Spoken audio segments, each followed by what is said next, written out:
이 시간 우리 함께 마음을 정돈하시고 하나님 앞에 예배 드리도록 하겠습니다.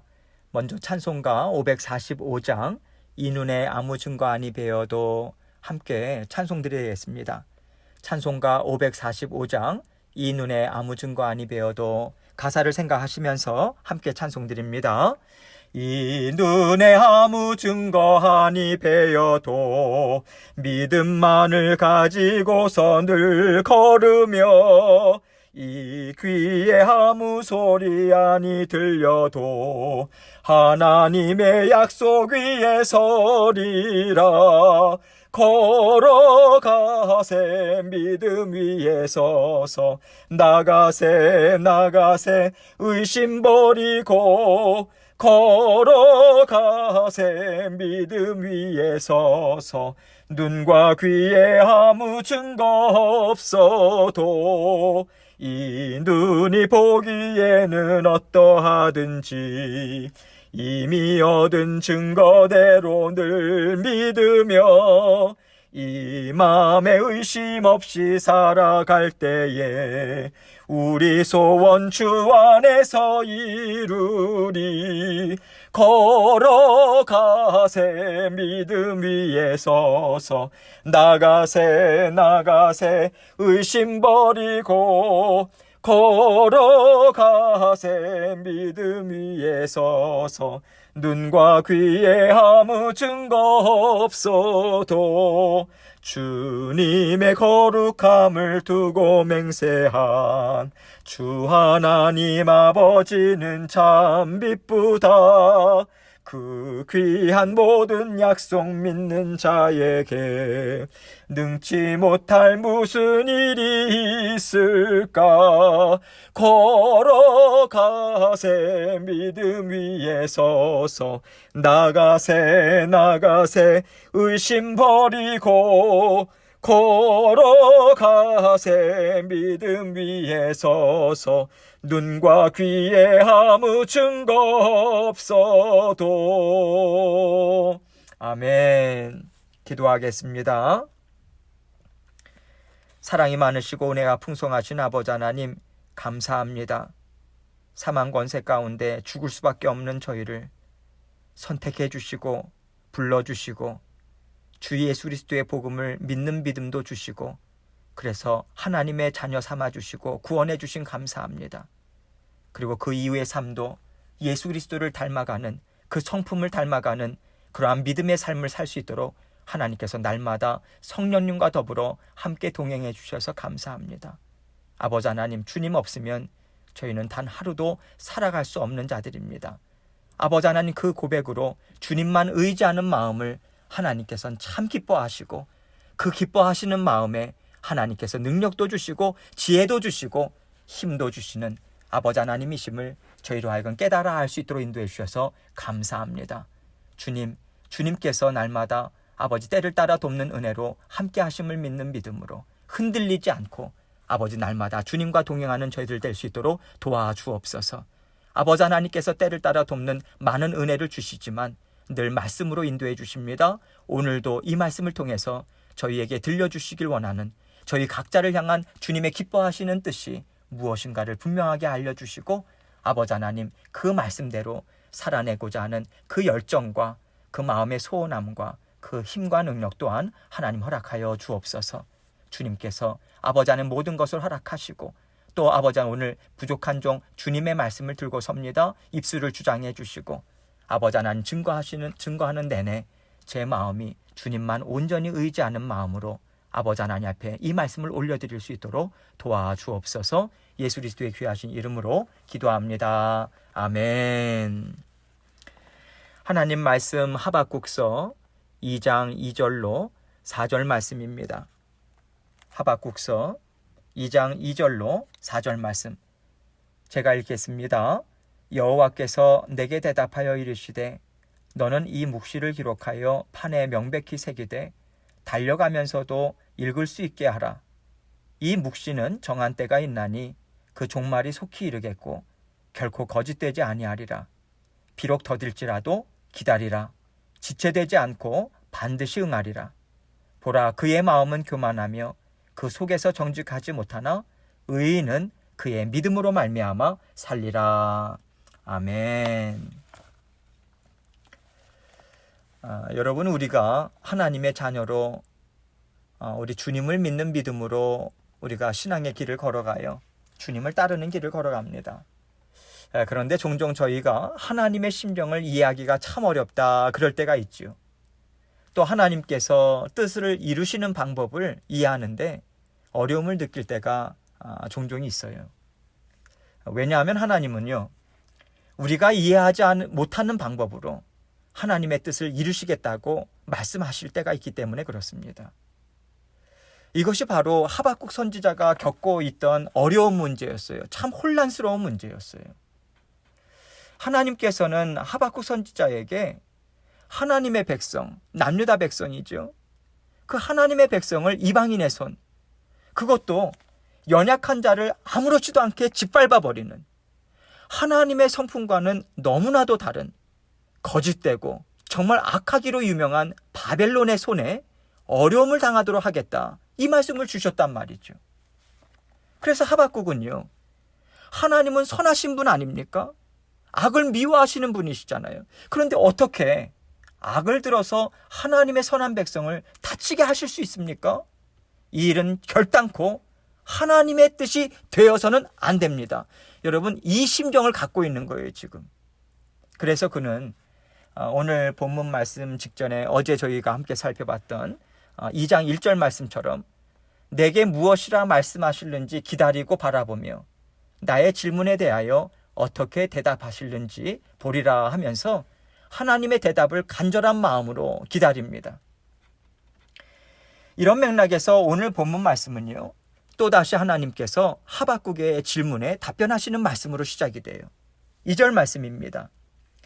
여호와께서 내게 대답하여 이르시되 너는 이 묵시를 기록하여 판에 명백히 새기되 달려가면서도 읽을 수 있게 하라.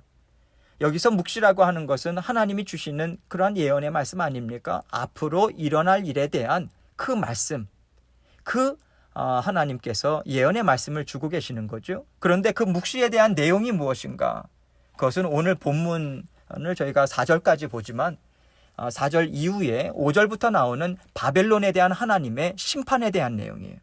바벨론을 어떻게 하나님께서 심판하시는가? 그래서 하나님은요, 이제부터 하박국에게 전해주시는 그 말씀을 판에 명백히 새겨라. 여기서 판이라고 하는 것은 고대 사회에서 고대 세계에서 그 토판 있지 않습니까? 흙으로 된 판이라든지 나무판이라든지 아니면 금속판, 여기에 명백하게 새겨 넣어라. 그래서 달려가면서도 읽을 수 있도록 하라고 명하셨어요. 여러분, 이 명령의 의미가 무엇이겠습니까? 하나님은요, 지금 하박국 선지자에게 말씀을 주시지 않습니까? 기록하라고. 그 말씀이 단 하나도 땅에 떨어지지 않도록 하나님의 때에 말씀하신 그대로, 언약하신 그대로 완전하게 이루실 것이다. 이것을 보증해 주시는 말씀이에요. 바벨론을 반드시 하나님께서 심판하신다. 여기에 나와 있는 말씀대로 하나님의 정하신 때에 반드시 하나님께서는 심판하신다. 그것을 하나님께서는 말씀해 주고 계신 거죠. 그래서 3절에서 이 묵시는 정한 때가 있나니 그 종말이 속히 이르겠고 결코 거짓되지 아니하리라. 비록 더딜지라도 기다리라. 지체되지 않고 반드시 응하리라. 이 말씀을 주고 계신 것입니다. 이 묵시는 정한 때가 있나니 라고 말씀합니다. 여러분, 하나님이요, 바벨론을 심판하시는 일은 사람들이 원하는 때에 이루어지는 게 아니에요. 하나님만이 정하실 수 있고 하나님이 정하신 때에 이루어진다라고 하는 것입니다. 이 말씀은 온 세상을 다스리는 분은 누구신가? 하나님뿐이시다. 하나님이 역사의 주인이시다. 그래서 그 시기, 모든 하나님의 그 역사, 그 가운데 하나님께서 정하신 대로 세상의 역사는 흘러가게 되어 있다. 사람이 주인이 아닙니다. 하나님이 주인이세요. 그래서 하나님께서 그것을 정하신 때에 하나님께서 온전하게 그 일을 이루신다. 이것을 분명하게 드러내고 있고요. 하나님의 전지전능하심, 하나님이 세상의 주인이심을 분명하게 드러내주는 말씀인 거죠. 하나님은 이미 이 일들을 완전하게 이루어 놓으셨어요. 그러나 이 일이 세상에, 우리가 살고 있는 이 세상에 나타나게 되는 것은요, 하나님이 정하신 때에 허락하심으로만 이루어질 수 있는 거예요. 하나님이 허락하셔야 돼요. 그래서 하나님이 허락하시지 않는 일은 우리가 사는 세상에 나타날 수가 없어요. 그걸 역으로 나타났다라고 하는 것은 하나님의 선하신 뜻 가운데, 우리가 알지 못하는 깊은 뜻 가운데 하나님의 뜻을 이루기 위한 하나님의 허용하심이 있는 것입니다. 그래서 우리가 이루어지는 시기가요, 하나님의 그 어떤 뜻이 이루어지는 시기는 사람의 생각과 얼마든지 다를 수 있어요. 그래서 사람들은 더디게 일이 이루어진다라고 하면서 답답해 할 수 있습니다. 그래서 하나님께서는 기다려라, 지체되지 않고 반드시 응하리라, 이 말씀을 주신 것입니다. 하나님은 이사야 선지자를 통해서도 이런 말씀을 주셨어요. 이사야서 55장 10절로 11절 말씀인데요, 좀 더 쉽게 번역한 새번역 성경으로 제가 읽도록 하겠습니다. 비와 눈이 하늘에서 내려서 땅을 적셔서 싹이 돋아 열매를 맺게 하고, 씨 뿌리는 사람에게 씨앗을 주고 사람에게 먹거리를 주고 나서야 그 근원으로 돌아가는 것처럼, 나의 입에서 나가는 말도 내가 뜻하는 바를 이루고 나서야, 내가 하라고 보낸 일을 성취하고 나서야 나에게로 돌아올 것이다. 그렇기 때문에 하나님의 말씀이 빠르게 이루어지지 않는다고 하면서요, 우리가 낙심하거나 또 하나님의 말씀이 나는 이해가 되지 않는다, 그래서 마구 흔들리고요, 요동치고요. 여러분, 이것은 하나님의 자녀들에게는 사실 합당치 않은 모습인 거예요. 왜냐하면 여러분, 이렇게 한번 생각해 보세요. 빠르다, 느리다, 이것을 우리는요 스스로 판단할 수 없습니다.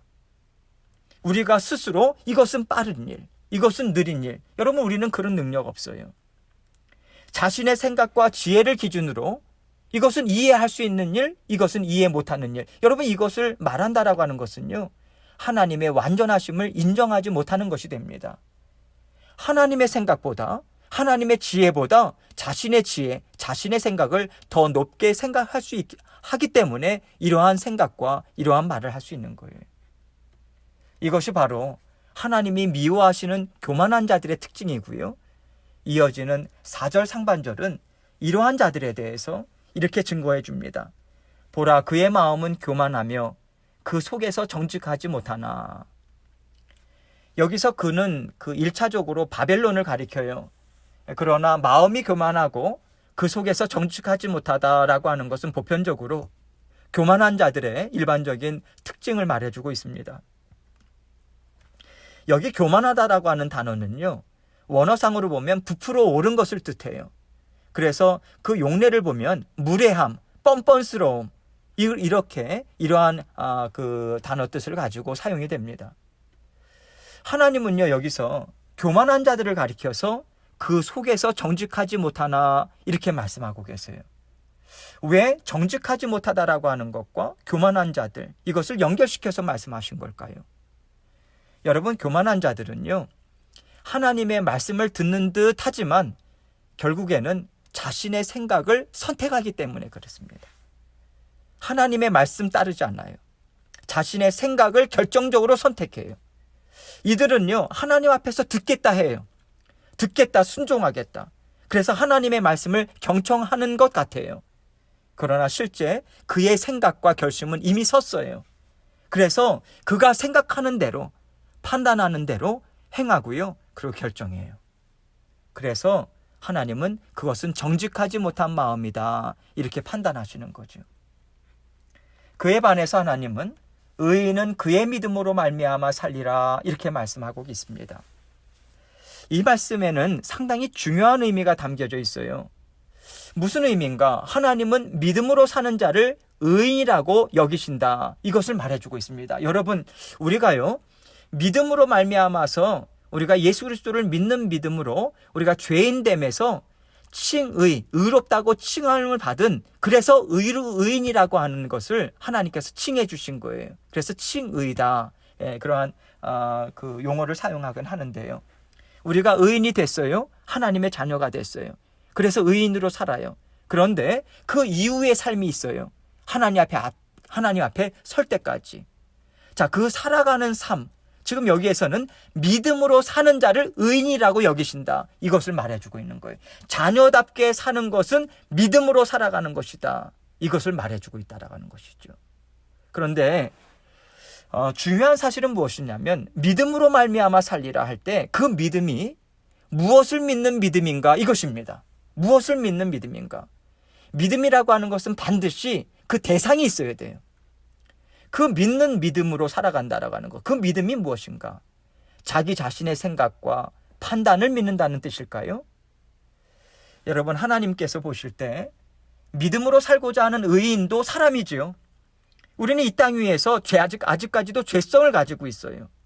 완전하게 우리가 예수님 앞에 예수님을 이름을 믿고 거듭났다고 해서 우리가 하나님 앞에 완전 무결한 죄 없는 삶, 그 삶 사는 사람 단 한 사람도 없어요. 의인도 하나님의 자녀도 사람이기 때문에 때로는 하나님의 뜻, 일하심, 이해하지 못하고 마구 흔들릴 수도 있습니다.